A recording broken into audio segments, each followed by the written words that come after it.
అందరికీ నమస్కారం అండి. Welcome to my channel. అందరూ అయితే ఎలా ఉన్నారండి? మేమైతే బాగాలేనండి. ఫోన్లో చూడండి, ఈరోజు వరకు అయితే వైష్ణవి గురించే చెప్తున్నారు. యూట్యూబర్ వైష్ణవి ఎంత చిన్న పాప అండి. ఆ పాప జీవితం అయితే అప్పుడే ముగిసిపోయింది. తన భర్త చేతిలోనే తన సావైతే రాసి పెట్టొచ్చేసింది. ఎంత పాపమండి, ఎంత కిరాతకుడండి తన భర్త. ఇష్టం లేకపోతే వదిలేసేయాలి. తన జీవితం ఏదో తను బతుకుతుంది కదండి. ఎవరైనా అట్లా చేయొచ్చా అండి? తన భర్త తను ప్రాణంగా ప్రేమించానని చెప్పి ఆ పాపనైతే పెళ్లి చేసుకోవటం జరిగింది. పెళ్లి చేసుకోవటమే కాక ప్రెగ్నెంట్ రావటం జరిగింది. ఆ ప్రెగ్నెంట్ని అబార్షన్ చేపించేశారు. ఆ పాప ఎంత ఉందండి చూడండి, ఎంత చిన్న పాప, ఎంత జీవితం ఉందండి ఆ పాపకి. ఏంటండి ఈ సమాజం ఇట్లా తయారైపోయింది. అసలు ఇష్టం లేకపోతే నాకు ఇష్టం లేదని వదిలేసేయాలి. ఆ పాప జీవితంలోకి వెళ్ళకూడదు, ఆ పాప జీవితాన్ని నాశనం చేయకూడదు. మళ్ళీ ప్రెగ్నెంట్ అండి, కడుపులో బిడ్డని కూడా చూడకుండా తన రక్తం అండి. నిజాయితీగా ప్రేమిస్తే ఎవరు ఇలా చేయరు కదండి. మోసం చేసి తను చూసి ఇష్టపడి పెళ్లి చేసుకున్నానని చెప్తున్నాడండి. ఎంత పాపం చేశాడండి. తన బిడ్డను కూడా చంపుకున్నాడు. ఇంత దుర్మార్గుడు ఎవరన్నా ఉంటారండి? తన భర్త చేతిలోనే ఎంత చిత్రహింసపడుతూ చనిపోయి. ఆ పాప చూడండి ఎంత అందంగా ఉందో కదా, చక్క కుందన బొమ్మలా ఉందండి.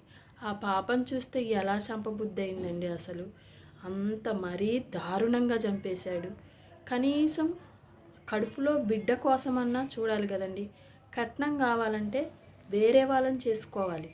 ఈ పాప వెనక రావడం, ఈ పాప ఏమి నేను నిన్ను చేసుకుంటానని ఎమ్మటేం పడలేదు కదా, లేకపోతే వాళ్ళ పేరెంట్స్ ఏమి కావాలని అయితే చేయలేదు కదా. నువ్వే వచ్చి నీకే నచ్చింది, నాకు నా కుటుంబం కూడా వద్దు, నువ్వుంటే చాలు అని ఆ పాపని ఎమ్మటి పడటమే కాక వాళ్ళ పేరెంట్స్ నొప్పించి ఆ పాప కోసం అంట మందు కూడా తాగి నేను చనిపోతానని చెప్పాడంట. ఇదంతా నిజమేనా అండి?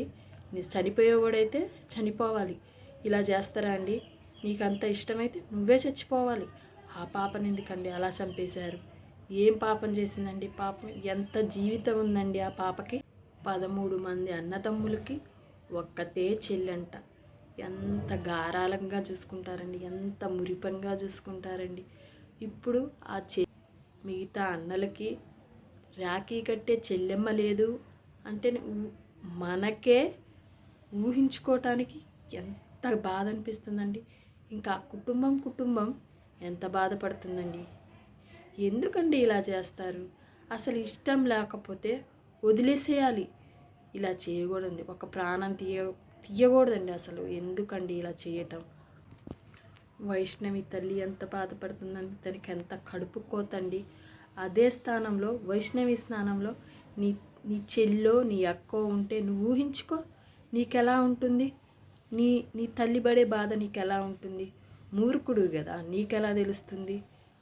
తన తల్లి బాధ, తన తోబుట్టువుల బాధ, తన తండ్రి బాధ గుండెల్లో పెట్టుకొని పెంచుకుంటారండి. ఇలా చేయకూడదండి. చేయటం చాలానే. తనైతే ఇంతకుముందు ఛానల్ కూడా లేదండి. తన అన్న వాళ్ళతో అప్పుడప్పుడు రీల్స్ అయితే చేస్తూ ఉండేదండి. తన భర్తను పెళ్లి చేసుకున్నాకైతే ఛానల్ అయితే స్టార్ట్ చేసిందండి. కేవలం ఏమీ లేదండి, ఆడికి డబ్బు కావాలి. డబ్బు కోసం ఇది డబ్బులని సేవ్ చేసుకోవడానికి తనతోని రీల్ చేయటము, ఇంకొక మ్యారేజ్ చేసుకుంటామని ఆ అమ్మాయిని డిమాండ్ చేయటము, ఇలా చేస్తూ ఉండేవాడు. కట్నం కోసం వేధిస్తుంటే నేను ఫోన్లో వీడియోలు కూడా చూశానండి. వాళ్ళ అత్త కొన్ని డబ్బులు, కొంచెం బైక్ కొనియటము, ఏదో ప్లేస్ కొనియటము జరిగింది. ఇంకా సరిపోలేదా అండి? అసలు అవన్నీ ఎందుకండి? నువ్వు ప్రేమించానన్నావు, ఆ పాప కోసం ప్రాణం తీసుకుంటానంటున్నావు. ఆ పాప ఉంది, ఆ పాప తల్లిగా పోతుంది, తన పొట్టలో నీ బిడ్డ పెరుగుతున్నాడు. అది చాలండి, ఇంకేం కావాలండి? ఈ డబ్బు ఇవన్నీ శాస్త్రం కాదండి. నిండు ప్రాణాన్ని తీసేశారండి. వైష్ణవి భర్త కంట అక్రమ సంబంధం కూడా ఉందంట. వారిద్దరి మధ్య ఇదే గొడవలు జరుగుతూ ఉండేవి. ఆ పాప రీల్స్ కూడా చేసిందండి చూడండి. మీరేమన్నా ఎప్పుడన్నా టైం ఉంటే చూడండి, ఎంత క్లూ ఉందో వాటిల్లో. దానివల్ల ఆ పాప ఎంత క్షీణించిపోయేదో కనిపిస్తూనే ఉంది. ఆ పాప వీడియో చూస్తే ఎంత చచ్చిపోయేదానికన్నా ఎక్కువ బాధపడతా ఉండేదండి. ఒక వీడియో లైవ్లో కూడా పెట్టిందండి. తనకి ఒక పక్క కడుపుతో ఉంది, కడుపుతో ఉన్నప్పుడు ఎంత ఆనందంగా చూసుకోవాలండి.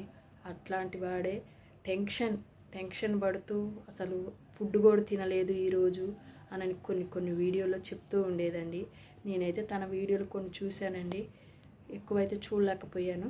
కొన్ని అయితే తన వీడియోలు చూసిన దాంట్లో చాలా బాధ అనిపించింది. తన రియల్ స్టోరీయే చెప్తున్నట్టు అనిపించింది వీడియోలలో. చూడండి వీడియోస్ ఎంత బాధ అనిపిస్తున్నాయో. అసలు తన కడుపులో బిడ్డను ఎలా చంపబుద్ధి అయిందండి మీకు ఎలా చంపబుద్ధి? వైష్ణవి ఇంట్లోనే తన భర్త తనైతే ఎంత తెలివిగా చంపాడో తెలుసండి. అత్త మామలు తోబుట్టు అందరూ అయితే అక్కడే ఉన్నారు. వాడైతే మొత్తిండిక్షన్ ఇచ్చి ఆడంట ఆర్ఎంపీ అంట, మొత్తిండిక్షన్ ఇచ్చి ఆ పాపనైతే చంపటం జరిగింది. వీడెవరండి అసలు? వీడేమన్నా ఎందుకండి ఆ పాప జీవితాన్ని అట్లా నాశనం చేసేసారు? చూడండి ఎంత చిత్రహింసబడి ఉంటుందండి. ఇష్టం వచ్చినట్టయితే ఆ పాపనైతే చంపేయటం జరిగింది. అసలు ఇలాంటి వాడైతే ఈ భూమి మీద ఉండకూడదండి. నా ఉద్దేశం ప్రకారం అయితే ఆ పాప ఎంత బాధపడిందో అంతకన్నా ఎక్కువ భావన ప్రకారం అయితే వాడికి శిక్ష అనేది పడాలి. ఏ శిక్ష పడుతుందో మీరే నిర్ణయించుకోండి. ఓకే, మరి వాళ్ళ ఫ్యామిలీకి కూడా వాడికి సహకరించిన వాళ్ళకు కూడా శిక్ష అయితే పడాలండి. ఓకే, మరి దీని మట్టికి ఏముందిలేండి. చాలా అయితే చెప్పాలనుకున్నా కానీ చెప్పలేకపోతున్నాను. నేనైతే బ్యాడ్గా అయితే ఏం చెప్పలేదు. నా వీడియో కనుక నచ్చినట్టయితే మీరందరూ వైష్ణవికి మనశ్శాంతి కలగాలని, తన కడుపులో బిడ్డకు కూడా మనశ్శాంతి కలగాలని నేనైతే దేవుణ్ణి ప్రార్థిస్తున్నాను.